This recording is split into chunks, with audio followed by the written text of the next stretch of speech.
Subscribe Prudent social media channel and press bell icon for latest notifications. It's my third tenure.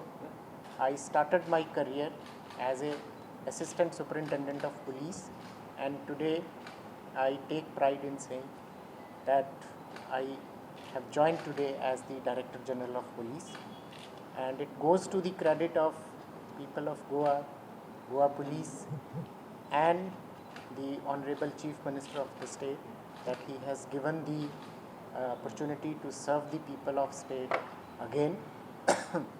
As the days go, I will interact with my officers, understand the dynamics of crime, law and order, and we will try to formulate strategies which are correspondent to the prevention of crime.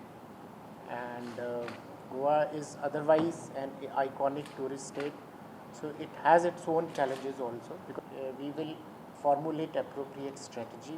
When I speak about prevention of crime, that includes drugs also, and being an iconic tourist destination, we do not want that people should remember Goa because of this aspect. So therefore, that has always been the priority, not only of me but my predecessors also.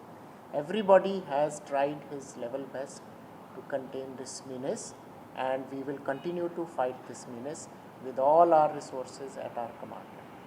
Jaspal Singh has taken charge as new Director General of Goa Police.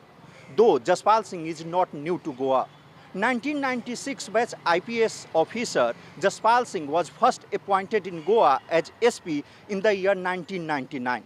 Later again, in the year 2017, he was appointed in Goa as Inspector General of Goa Police. And now he has joined today as Director General of Goa Police.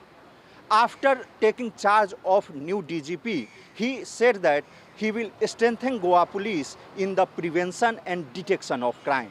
He also said that Goa Police is to serve the people, hence the police personnel interact with public very politely and intelligently.